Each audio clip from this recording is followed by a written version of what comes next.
आपका स्वागत है। तो कैसे हैं आप लोग? आज के इस वीडियो में हम बात करेंगे टॉर्क की, क्योंकि आपने पिछले वीडियो में क्रॉस प्रोडक्ट का अच्छा खासा नॉलेज ले लिया है। तो शुरू करते हैं। What is torque? Basically it is moment of force, और I can say the turning ability of force about an axis. ठीक है, ये टॉर्क होता क्या है बेसिकली? जैसे मान लीजिए आप कोई बॉडी है और बॉडी को आपको मूव कराना है, ठीक? तो आपको क्या अप्लाई करना पड़ेगा? फोर्स। किसी बॉडी को ट्रांसलेट कराना है तो हमें क्या रिक्वायर्ड होता है? Force. Similarly if you want to rotate a body you need a quantity that is called torque. किसी भी बॉडी को रोटेट कराने के लिए हमें क्या चाहिए होता है? टॉर्क चाहिए होता है। अब आप पूछेंगे क्या टॉर्क और फोर्स सेम चीज है? नहीं, टॉर्क और फोर्स दोनों अलग अलग चीजें। ये टर्निंग एबिलिटी है एक फोर्स की। फोर्स के कारण अगर वो बॉडी टर्न कर रही है so that quantity is called as torque. ठीक है, जैसे सपोज आपके घर में गेट है, उस गेट को आपको खोलना है, ठीक है? तो बेसिकली वो जो गेट फिक्स पिन्स होती है, वो पिन के अबाउट रोटेट करता है। ऐसा तो नहीं होता कि आपने फोर्स लगाया गेट आपके साथ निकल के आ गया, राइट? वो क्या करता है? उस पॉइंट के अबाउट रोटेट करता है। Those points are called as hinge point. The point which are fixed but free to rotate, such points are called as hinge point. तो वो hinge point के अबाउट क्या करता है? बॉडी रोटेट करती है। क्या ऐसे रोटेट करती है? आपको फोर्स लगाना पड़ता है, आपको फोर्स लगाना पड़ता है, राइट? अच्छा, तो जिस पॉइंट के अबाउट वो रोटेट कर रही है या जिस एक्सिस के अबाउट वो रोटेट कर रही है उसको बोलते हैं axis of rotation. Clear?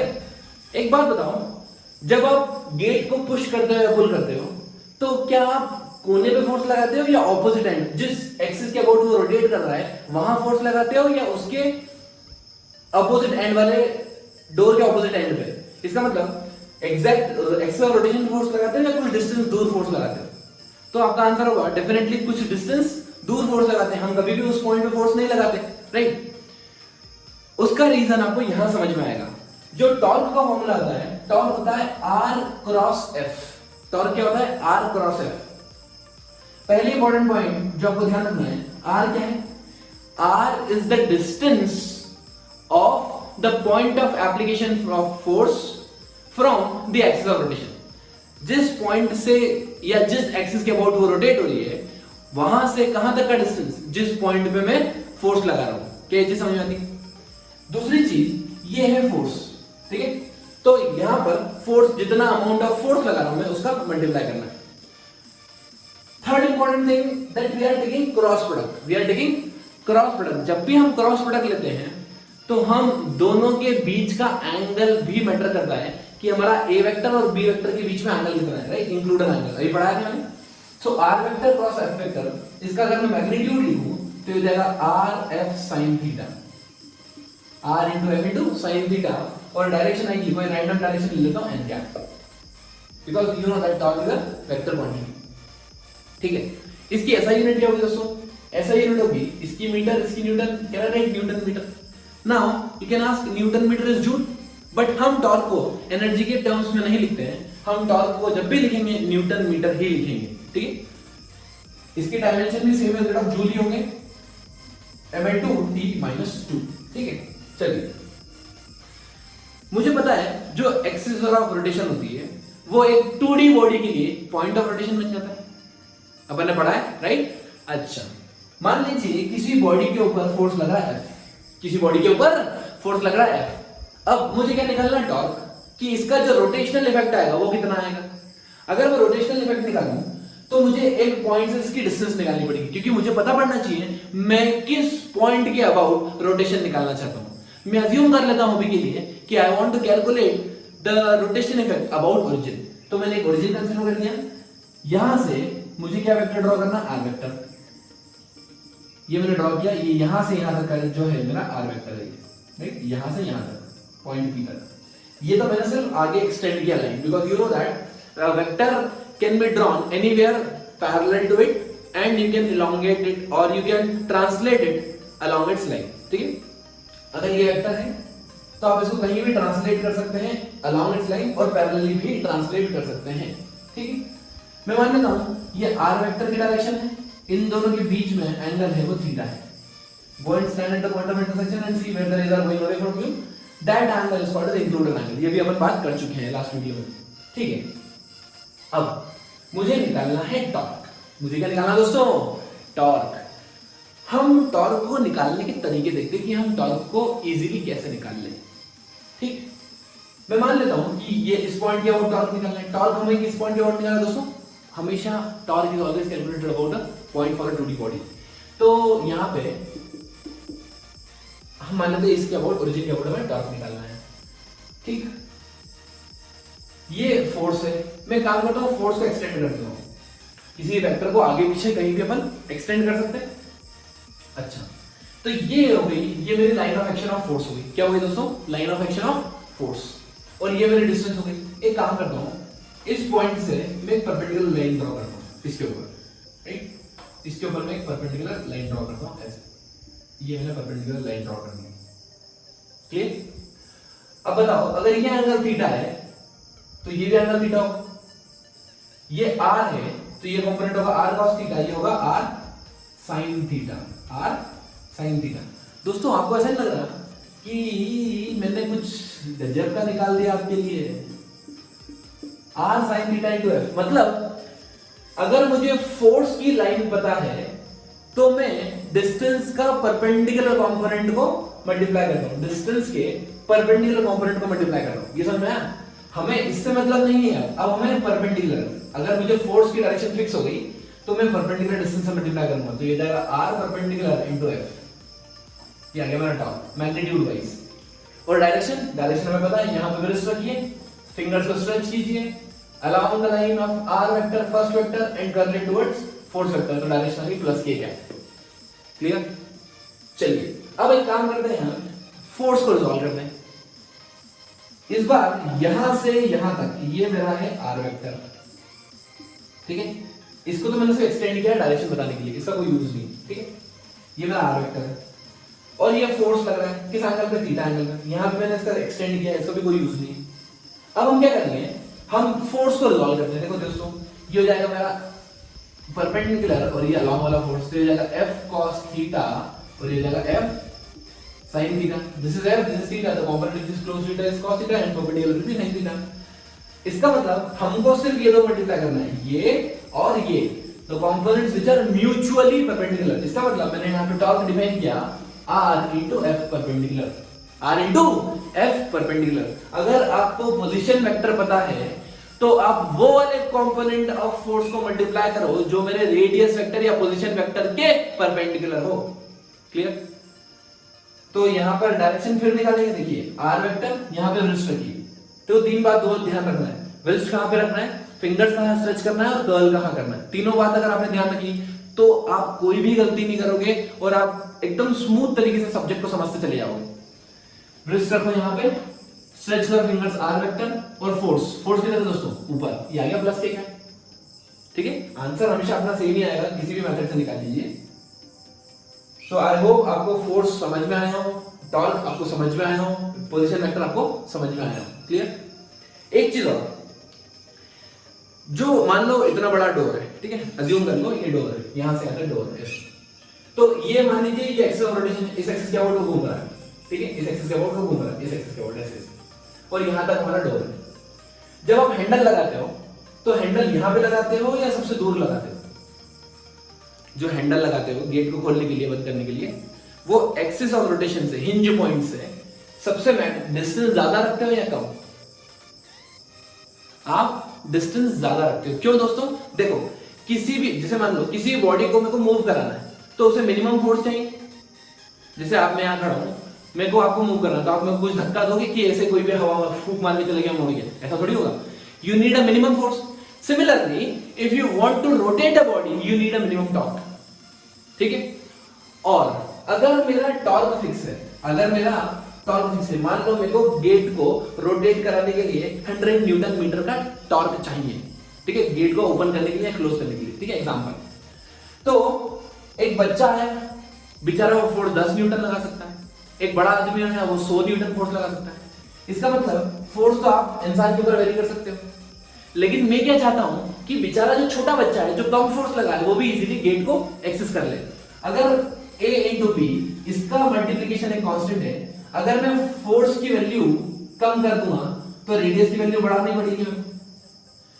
Radius क्या होता है basically, this r vector is nothing, it is distance of that handle with respect to axis. इसीलिए मैं r हमेशा बढ़ा लेता हूं। जितना दूर आप हैंडल लगाओगे दोस्तों, आपको उतना कम अमाउंट ऑफ फोर्स लगाना पड़ेगा उस गेट को खोलने के लिए।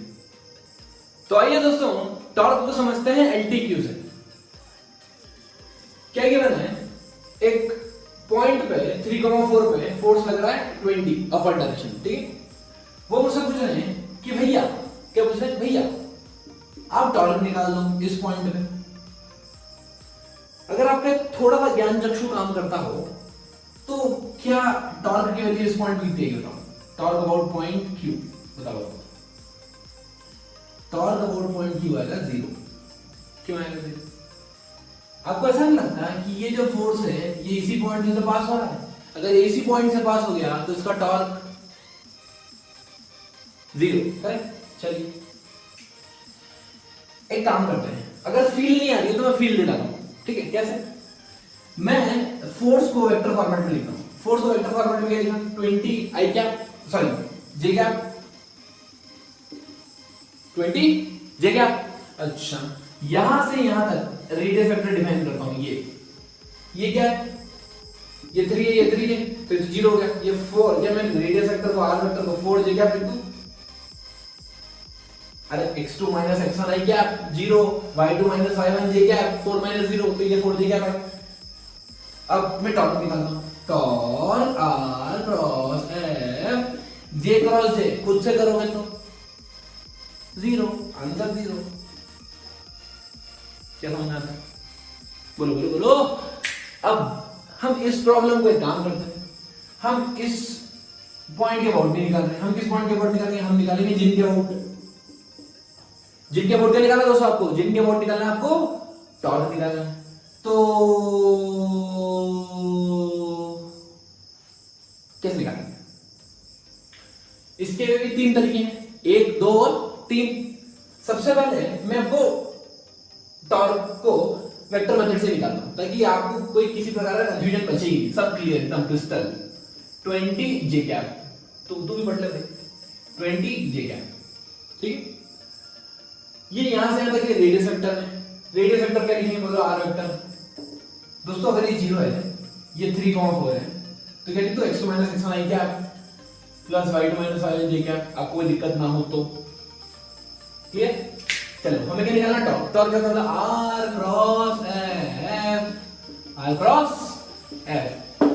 अब पहले f लिखो, r लिखो, कॉमन सेंस चलाओ, बत्ती जलाओ, 4 J cap cross 20 J cap, ठीक है। तो क्या गया, I क्रॉस J के कैप, J क्रॉस J 0, 60 के कैप, मतलब मेरा इधर की तरफ आ रहा है, बाहर की तरफ। क्या आ रहा है दोस्तों, बाहर की तरफ, प्लस के कैप मतलब बाहर की तरफ टॉर्क आ जाएगा। लेकिन हम तो देसी मेथड से देखेंगे, कैसे, हाथ चला चलाएंगे, हमको तो हाथ की प्रैक्टिस। आओ मेथड 2, हाथ method, right hand.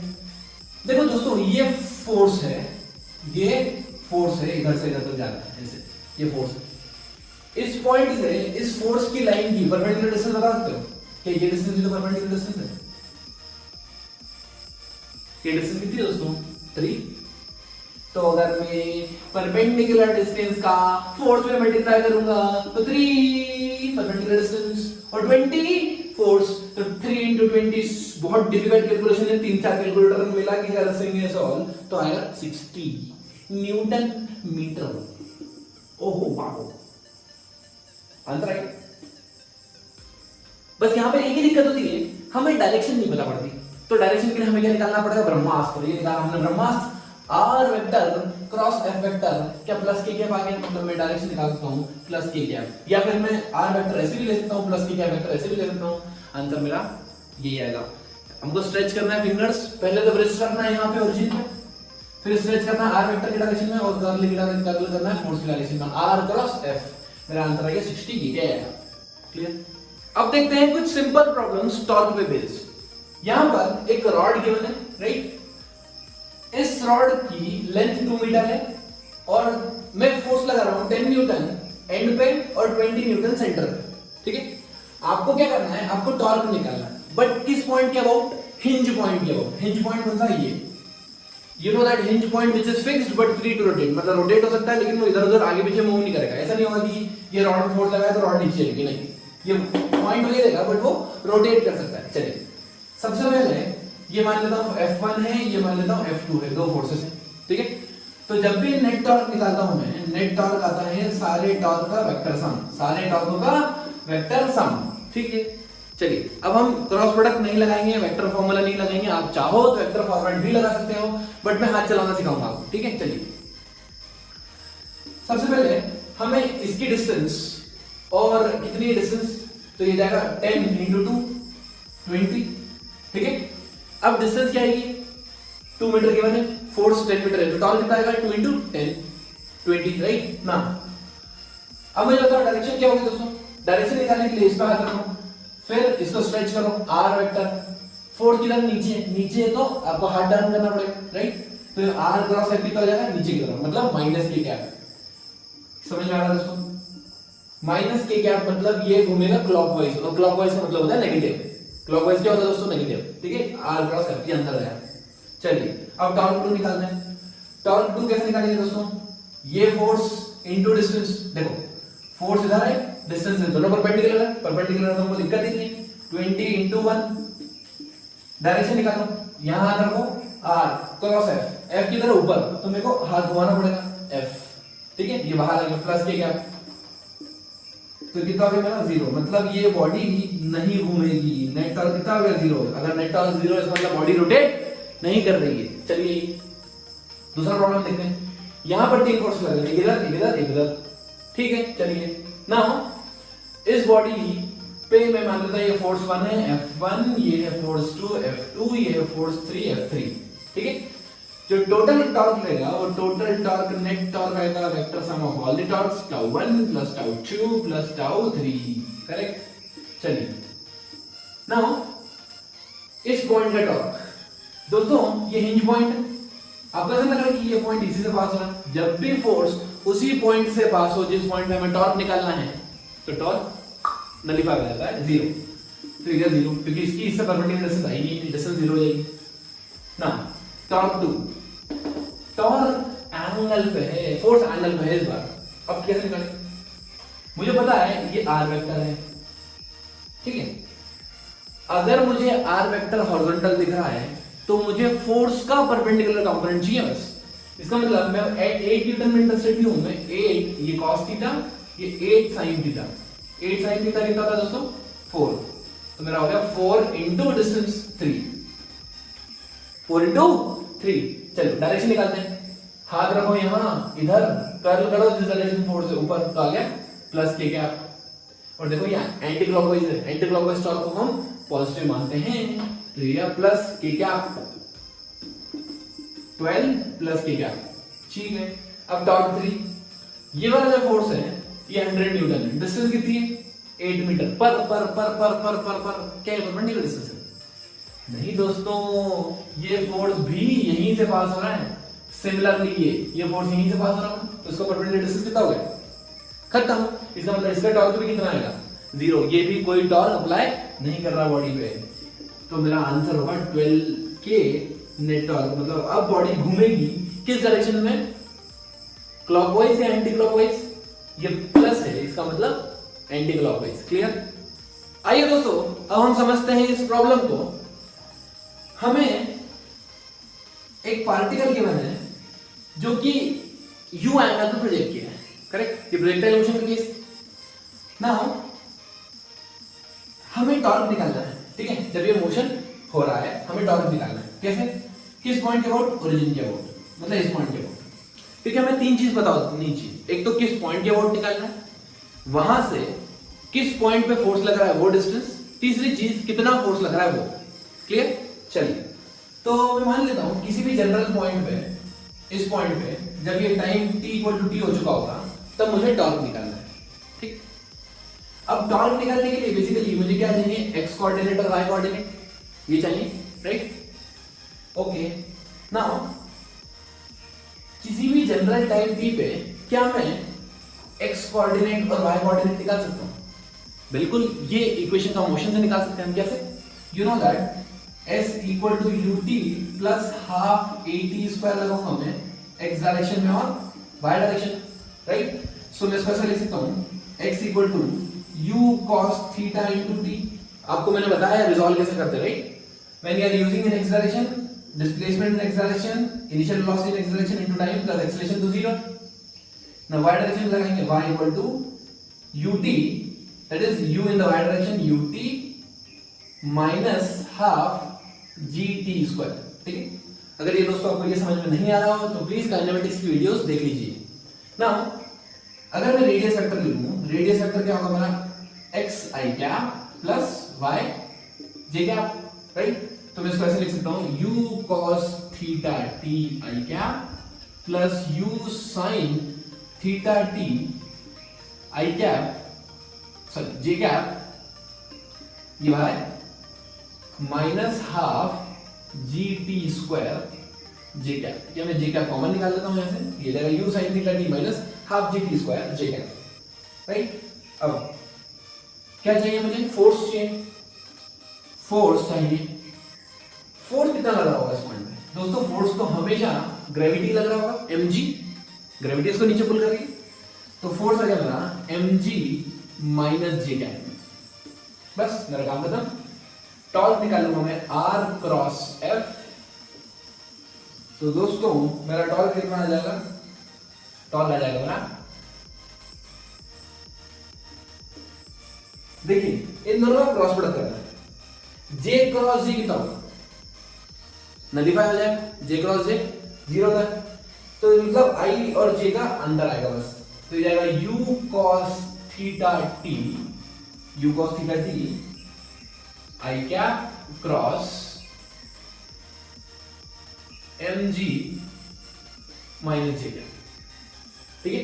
i cross j कितना होता है k, लेकिन ऑलरेडी माइनस साइन है तो मेरा आंसर आ गया minus mg u cos theta t, और टॉर्क की डायरेक्शन माइनस के कैप, मतलब अंदर की तरफ, ठीक है। चलिए अब कुछ स्पेशल रिजल्ट्स देखते हैं। ये तो टाइम का फंक्शन है, जैसे जैसे टाइम चेंज होगा वैसे टॉर्क की वैल्यू चेंज होती जाएगी। अब मान लीजिए उन्होंने टॉप मोस्ट पॉइंट पूछा इस पॉइंट पे और बॉटम मोस्ट पॉइंट पूछा इस पॉइंट पे, ठीक है। ये P है, ये P है, torque eight top most point and torque at bottom most point. एक बार ध्यान से सोच के बताओ दोस्तों, टॉर्क क्या होता है, फोर्स इनटू डिस्टेंस। या तो मुझे फोर्स पता है तो परपेंडिकुलर डिस्टेंस से मल्टीप्लाई कर लो, या मुझे डिस्टेंस पता है तो परपेंडिकुलर फोर्स से मल्टीप्लाई कर लो, करेक्ट। यहां पे हमें क्या पता है, यहां पे हमें फोर्स पता है, ये mg और ये भी mg।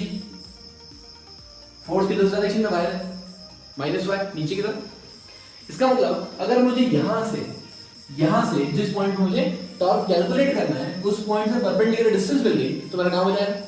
चलिए फोर्स को मैं लॉन्ग करता हूं ऐसे, मतलब फोर्स इस लाइन में परपेंडिकुलर डिस्टेंस ये, फोर्स इस लाइन में परपेंडिकुलर डिस्टेंस ये, ठीक है। यहां से यहां तक की डिस्टेंस रेंज होती है, तो दोस्तों यहां से यहां तक की डिस्टेंस कितनी लेगी, हाफ r/2। क्लियर, मेरा आंसर आ गया। Torque is equal to r perpendicular into f, r perpendicular into f। Top most point पे डिस्टेंस कितना, r/2, range by 2 into mg force, और यहां पे कंप्लीट रेंज आ जाएगी तो हो जाएगा रेंज इनटू mg। अब रेंज की फॉर्मूला आप यूज कर सकते हैं, u square sin 2 theta by g, clear.